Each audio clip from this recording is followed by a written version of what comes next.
Ngantuk email ini ya. Email atau email?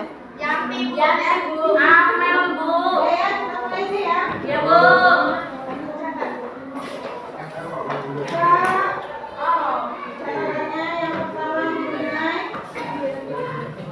Sejarah sebagai ilmu.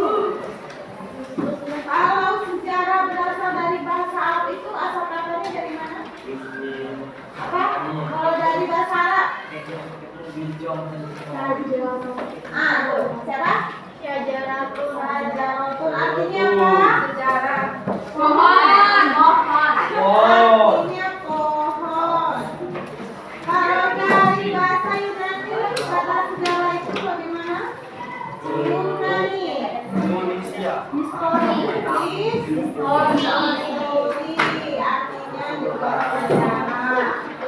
Sekarang kita masuk sejarah sebagai ilmu. Yang pertama, siapa ahli yang menyatakan tentang sejarah itu? Satu orang. Siapa? Ezra Bu.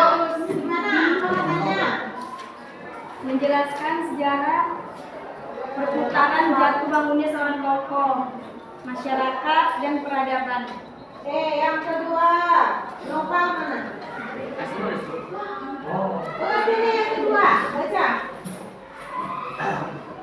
Yang kedua Nopal. Itu habis ya? Ya, karena Nopal.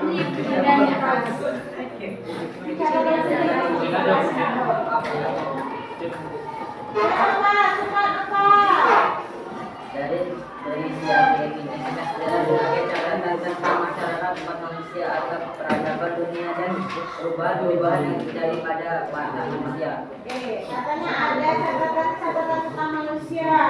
Oke, yang ketiga tentang siapa? Siapa ahlinya? Kunto. Oke. Sejarawan menjelaskan bahwa sejarah menunjukkan fakta secara geopolitik dan geografis, unik dan empiris. Oke, ada unik, ada empiris di sana. Yang terakhir ada Pertama, sejarah dalam arti objektif, merujuk pada kejadian atau peristiwa yang dapat dilihat dengan motif yang benar. Kedua, sejarah dalam arti subjektif, berarti suatu konstruksi yaitu bangunan yang disusun sebagai penyampaian. Oke, baik. Yang belum selesai tolong ditulis ya, karena semua bahan Ibu ambil dari materi salah satunya tentang ini. Ya, yang belum lengkap sebenarnya dilengkapi lagi. Ini banyak yang kalian belum mengerti tadi. Kita itu ahli beberapa, ada 3 pengertian Pak ya. 4, tolong dibaca. Bisa jadi nanti objektifnya dibolak-balik. Pengertian dari ini itu dari ahli siapa? Ya, tolong dipahami. Tidak usah dihafal karena tidak esai. Yang jelas kata kunci kalian tahu. Misalnya bersifat empiris ini pengertian dari si A, si B, si C. Tidak perlu menghafal bla bla bla satu detail kecuali esai. Kalau esai berarti itu perlu menghafal. Tapi kalau objektif cari kata kuncinya. Ya, itu perlu tidak menghafal. Yang selanjutnya setelah pengertian sudah kita tahu ada ciri-ciri sejarah sebagai ilmu. Kenapa sejarah ini, mata pelajaran sejarah ini dikatakan sebagai ilmu? Yang pertama apa? Bersifat empiris. Empiris. Apa kira-kira empiris?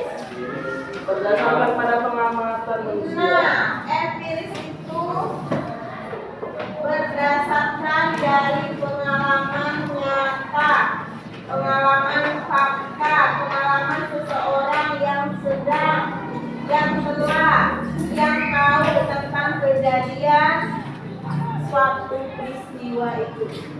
Yang kedua apa cirinya keliru? Ada teorinya. Apa ada teorinya di sana? Ada apa aja? Nasionalisme. Geopolitik. Itu.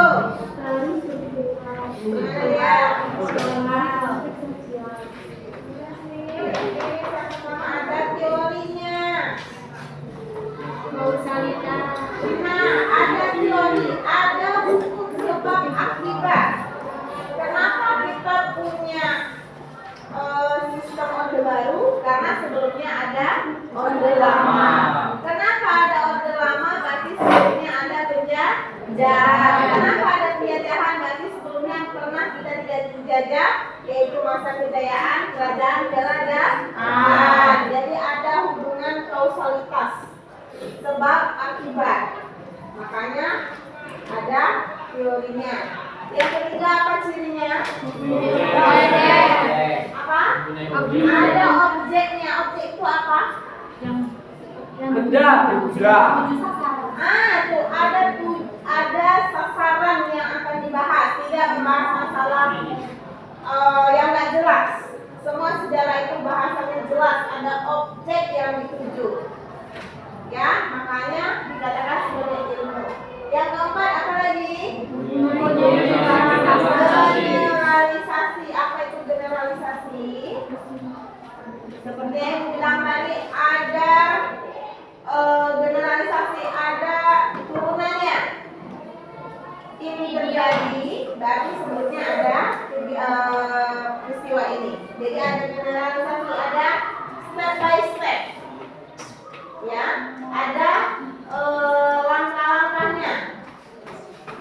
Karena semua peristiwa sejarah itu tidak lahir secara sendiri. Karena ada sesuatu yang mempengaruhi lahirlah sesuatu ini. Yang terakhir lagi, Mempunyai metode. metode. Apa metodenya? Apa metodenya tadi? Metode sejarah. Memiliki metode. Nah, nih katanya metode itu ada langkah-langkah. Langkah-langkah apa saja untuk dapat dipengaruhi sejarah itu. Jadi ada kesinambungan, ada berkaitan. Salah satunya sejarah itu tidak berdiri sendiri ya. Kalau sejarah itu ada bisa membahas masalah sosiologi, ada ya. Ada masalah geografi, ada masalah apa lagi? Kira-kira ilmu bantu lain? Geografi, PPKN, ada IPS. Jadi sejarah itu ada sejarah politik, sejarah sosial, sejarah ekonomi, sejarah budaya, semua ada. Jadi sejarah ini induk dari segala ilmu-ilmu lain. Matematika pun lahir juga dari sejarah. Matematika tidak lahir dari sendirinya, ada sejarahnya. Kenapa matematika itu lahir? Dan selesai masalah itu ada yang dipertanyakan. Yang jelas kalian nanti tahu poin-poinnya. Salah satu bentuk soalnya misal yang tidak termasuk ciri sejarah sebagai ilmu adalah. Jadi kalian harus tahu poin-poin ini. Ya. Yang ketiga ada manfaatnya. Apa aja manfaatnya? Ada dua. Yang pertama Intrinsik. Manfaat ekspansi. ada dua. Intrinsik apa aja? Mengetahui masa itu jelas ya. Yang kedua apa lagi? Ada tidak pendapat. Sudah jelas. Karena sejarah itu salah satu sumbernya adalah dari pendapat dari orang yang mengalami sejarah, dari orang yang bersaksi, dari orang turunan sumber kedua. Yang ketiga apa lagi? Sejarah sebagai profesi. Profesi. Apakah sejarah ini termasuk profesi seseorang? Yes. Apa contohnya? Sejarawan. Nah, saya salah dulu. Selain guru, Dokter. Sejarawan. Dosen. sejarawan. Misalkan ada nanti nih tentang disorot tentang budaya Riau. Nanti pasti salah satu narasumbernya adalah sejarawan Riau. Ya, ada orangnya di dalam. Sejarawannya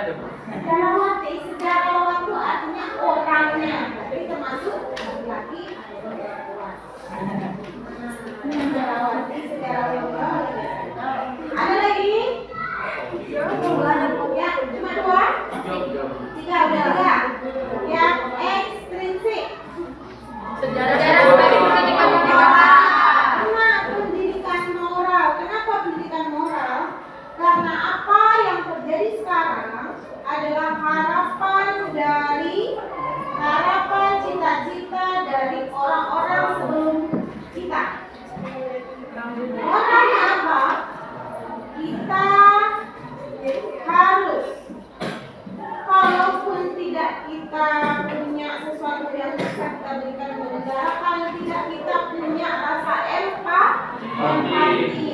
Selain empati, kita punya rasa simpati, kita punya rasa iba dengan kondisi peristiwa Indonesia ini sebelum kemerdekaan. Jadi kita ada moral kita itu merasa gimana ya, kalau ada nggak ya yang merasa ketika misalnya kita melakukan berziarah, aduh gimana tersentuh, terenyuh, ya kan?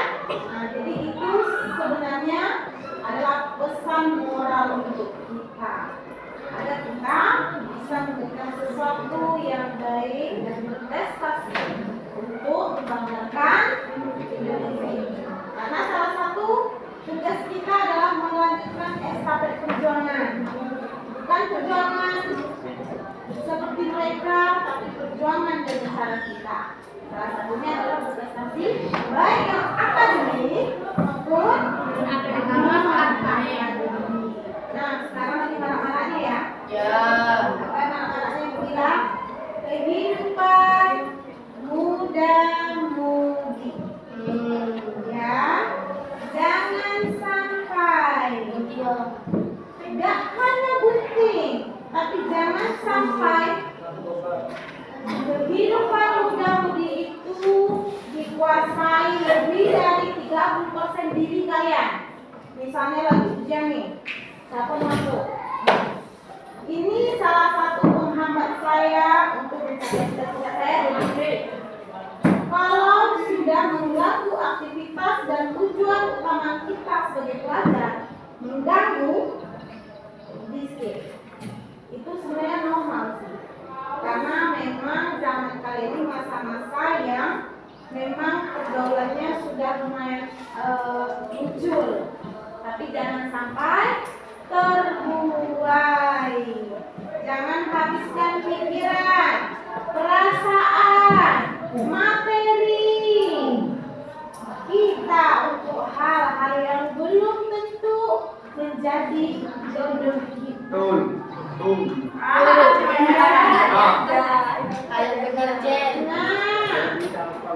Karena ibu ini sudah pernah di posisi kalian. Banyak teman-teman ibu yang pacaran tapi hanya 5% yang berjodoh, 95%-nya non berjodoh.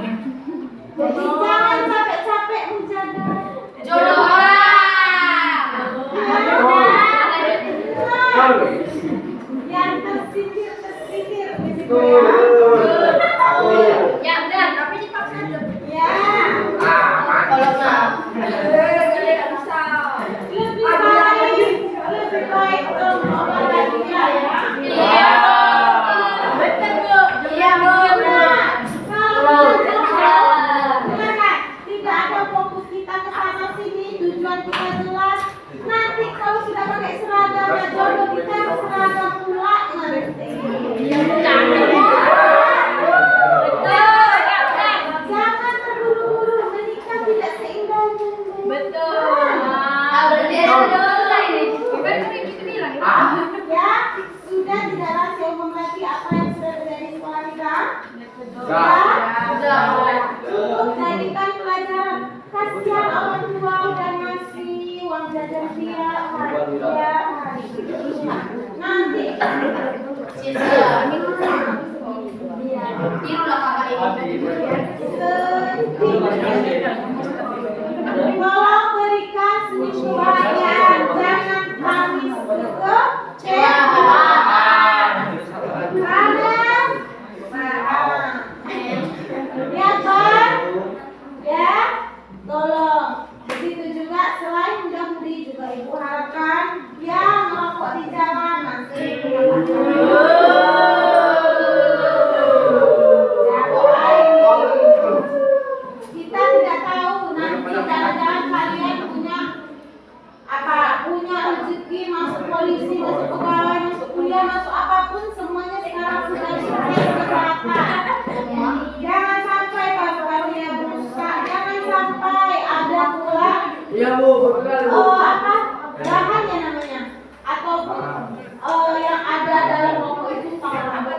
Kita nggak tahu. Positif aja nanti orang tua ngasih untuk jajan biar anak nggak kelaparan, anaknya pakai beli ini. Ya. Di sekolah pastinya sering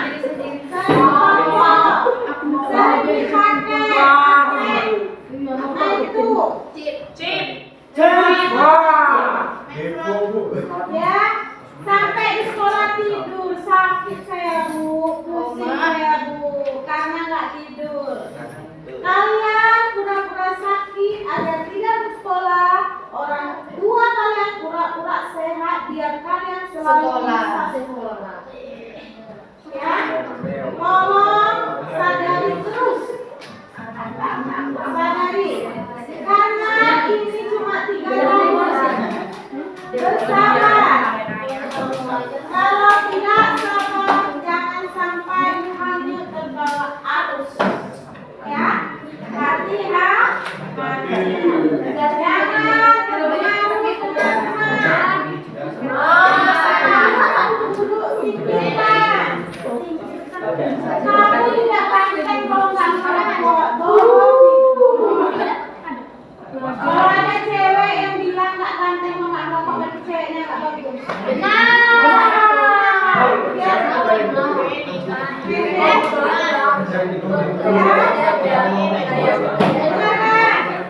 Satu lagi bilang, yang punya pabrik rokok itu nggak ada yang merokok. Dia nggak mau rusak.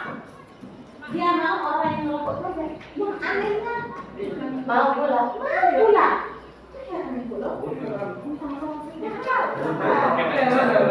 Banyak aktivitas lain yang menyenangkan, banyak kenikmatan lain yang bisa kita hadapi, yang kita temui tanpa hal yang negatif. Masuk ya? Nah nanti nampak lagi sama ibu yang nggak lantai, dia malah merasakan merokok. Dan cewek-cewek kalau bisa cari suami yang sepak rokok. Tapi laki-laki kalau udah nggak rokok, dia fokus sama karirnya, nanti berseragam dia tinggal nih. Maunya yang dokter apa yang keluar? Dia nggak akan mau sama wanita yang biasa-biasa lagi.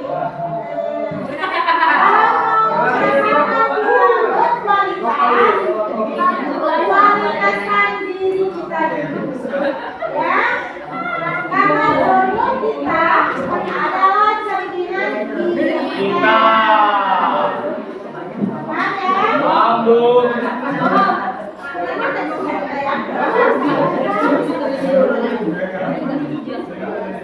Oke, karena waktu kita kira-kira dari pelajaran yang udah dibahas ini ada yang perlu ditanyakan nggak?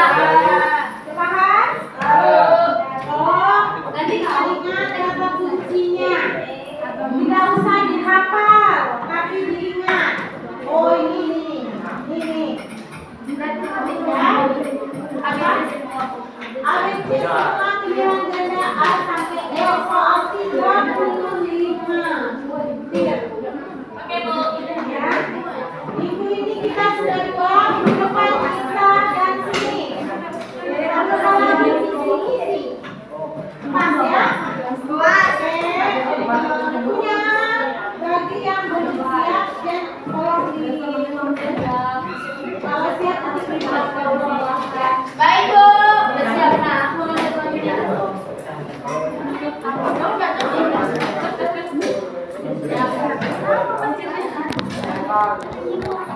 Thank you.